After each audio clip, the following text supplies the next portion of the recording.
Hello, guten Tag und grüß Gott. So today I want to make a video that I'm a little conflicted about how I should title it. Because in fact, I wanted to always talk about my spiritual journey. And how I feel about religion, mysticism, and things that I'll go bump in the night. Anyway, so, kind of things that have nothing to do with maybe physics and so forth. But actually, maybe I should just start in the beginning. I've hinted on this on a previous video. And I think when I first really became aware of religion is through my mother. My mother was a very, very spiritual person. I have seen her many times praying aloud. I've seen her talking about things that she has sensed and known that weren't seen. And I'm talking about events like, for instance, when her father, the day before her father died, my grandfather, Schlesner,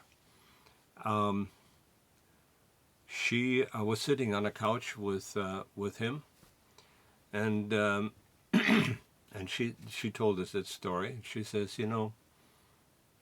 he said to me, my father said to me, tomorrow I have to go with this guy. And she says, well, who? And he says, well, the guy between us. And they were sitting next to each other. There was no room for anybody else. And and she told us about this because she says that her skin turned into bumps. You know what I mean? Goosebumps. Goosebumps. Gave her goosebumps.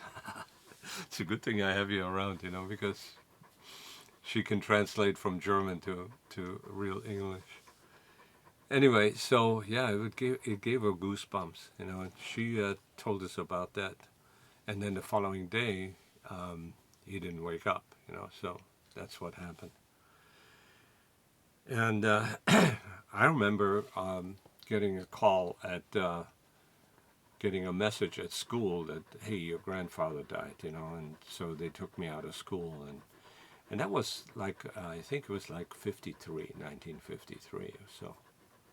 And then I remember him, laying there in the crypt, and because they always had a viewing, that kind of thing, in the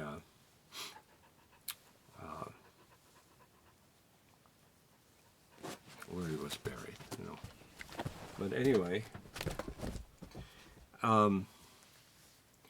so yeah, so my mother really introduced me into what is spiritual, and so. Of course, we had religious instructions, and we were Protestants, so we had in the public school religion.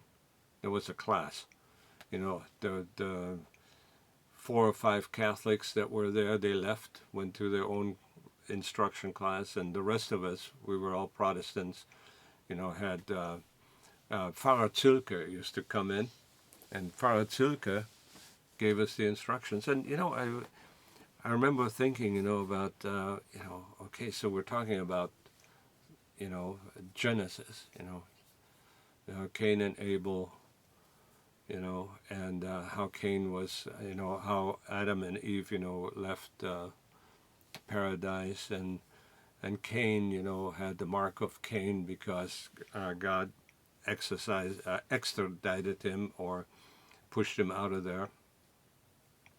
And but he had the mark so that nobody would kill him.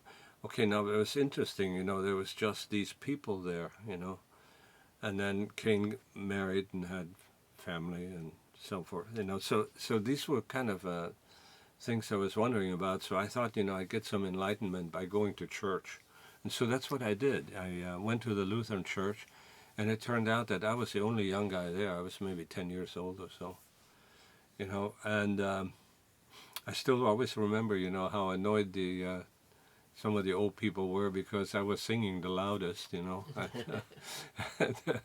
that kind of annoyed them. But what happened to me there at church is that, nothing happened.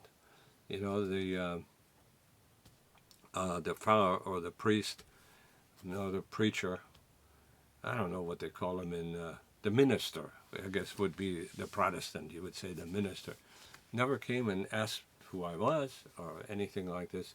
Just went on with his ritual, on Sunday, and now we're singing this, and now I'm telling you that, and so forth. So I went there, and I forced myself to go, but nothing happened to me. He didn't talk to me. Nobody talked to me. So pretty soon I just quit going. Okay, so from then on, I kind of grew up, without going to church because my parents at that time actually took on the what they called the New Apostolic Church. It was an apostolic church in the town that we lived, and so on Wednesday night they went to services there, and they loved to go there. What kind of church is that? It's a small church. In other words, it's a church that doesn't have churches. Okay, so their ministers are called apostles. And so they call themselves the New Apostolic Church. I don't really know that much about it, but my parents also continued in that vein when they came to the United States. Okay. So, in other words, I grew up with thinking, there's more to life, than just this, and I was trying to find it. So I was kind of on a search for that kind of thing, and it started fairly early. And but basically I got my education from my mom, because she was also a fortune teller, so so there was that. So it left me wondering, and I didn't know what to do with it. I just kind of went along everything. I had confirmation, and you had to memorize some things for confirmation, and they gave us a Bible, which I still have actually, with my name in it, and Father Silke, signed it. I just recently saw it somewhere in my stuff. But anyway, so I'm not entirely sure what happened, how that happened next, but I now fast forward. I'm 17 years old, and I'm in America. And I come across this book called, the book was titled Autobiography of a Yogi. Okay. Now, I have to say that I, in the meantime, read all kinds of stuff, and I was probably still looking, but I just don't remember, exactly what it, maybe I read Schopenhauer or stuff, even though I was an engineering student, philosophy were really, really interesting to me, what I mean, the ancients and so on. So I come across this book, and I found that to be just absolutely fascinating. So there was this yogi in America. As a matter of fact, he lived here in Pasadena, kind of up the street, so to speak, So I'm going to try something here right now that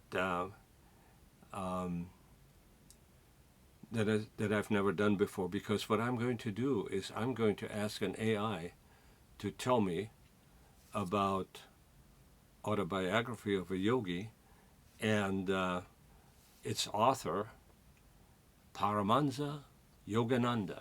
I mean, it just flows, doesn't it? Okay, so let's see what Perplexity has to say about it. And I'm going to ask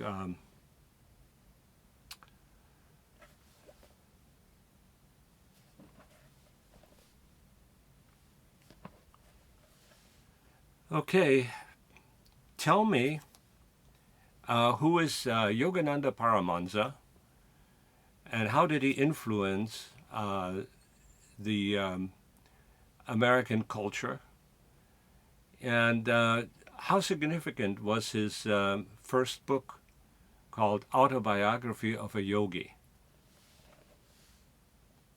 That's it. Paramahansa Yogananda was an Indian Hindu monk who played a pivotal role in introducing yoga and Eastern spirituality to the West.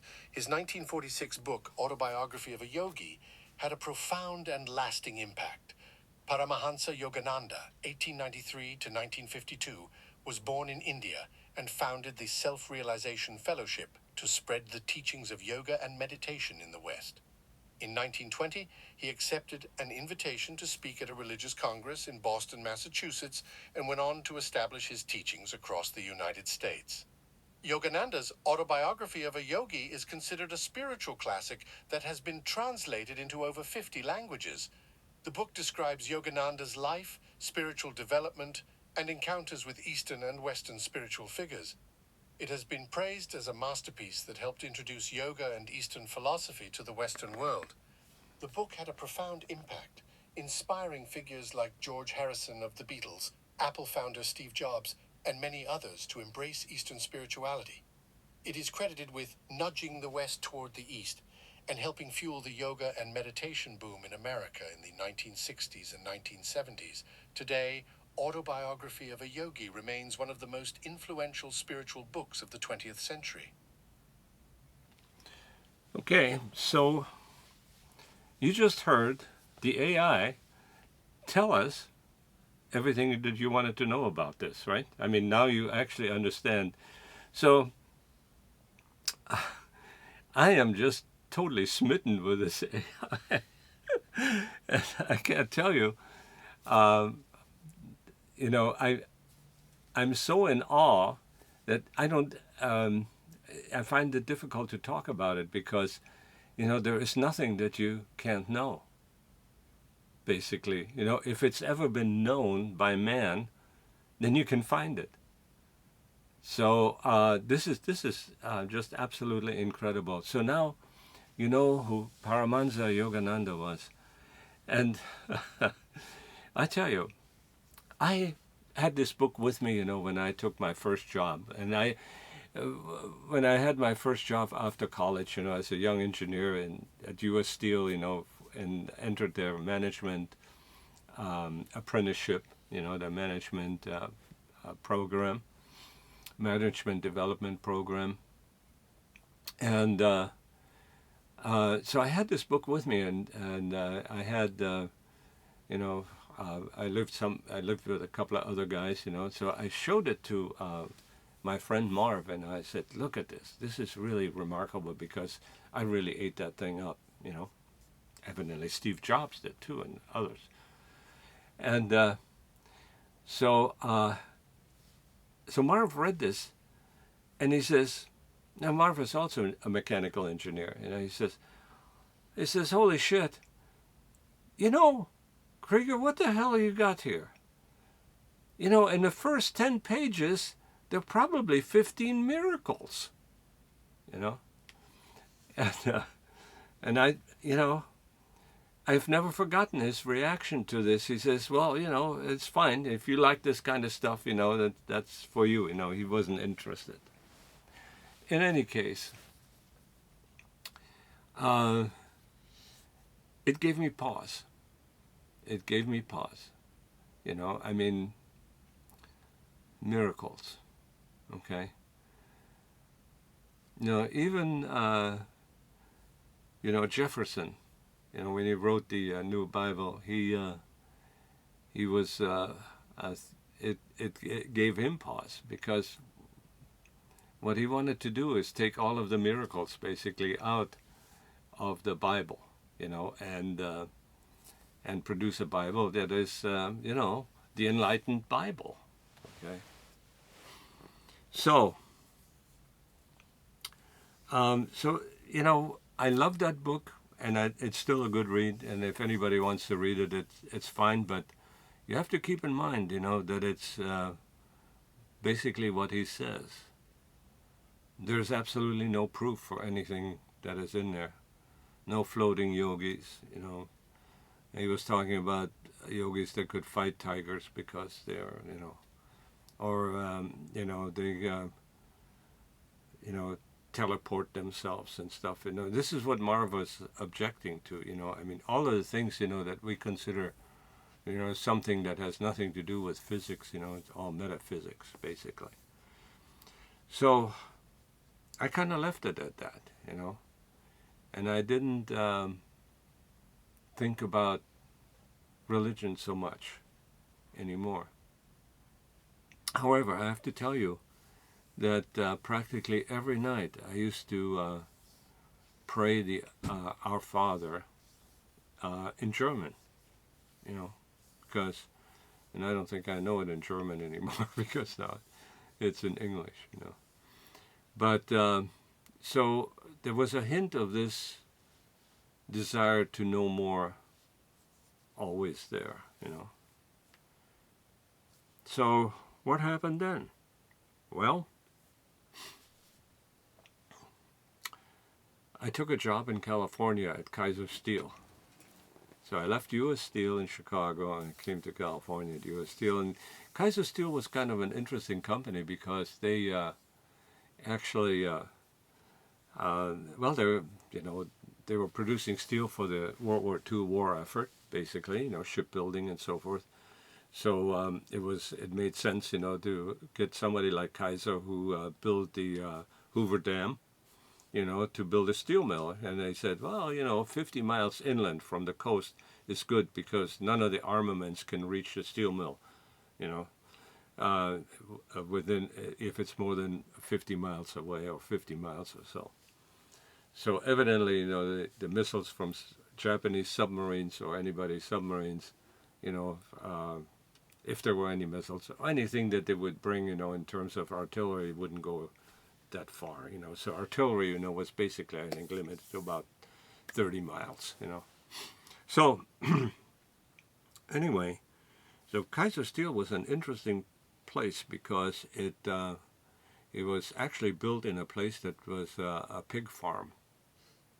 And, the older guys there that remembered when there was no Kaiser Steel, they used to call it the old pig farm, So that's how I come to know about it. But Henry Kaiser was an interesting guy, too, in that he really took care of his people. And, that helped him, especially helped him build the Hoover Dam. That was a big deal. So he had people that were the untouchables at Kaiser Steel, and they couldn't be fired because they had a job for life, so they could do anything they wanted to. And I had some incidents with some of them, when I complained about them, they told me to just buck up and shut up, But anyway, so they had a motel actually on the outside of the gates of Kaiser Steel, and a barber shop. Okay? And that's where I met Ed the barber. And I'll leave that for another time because I think this video has gone long enough. So if you're interested in this kind of thing, you can join me on this journey through my spirituality. Auf Wiedersehen, goodbye, so long.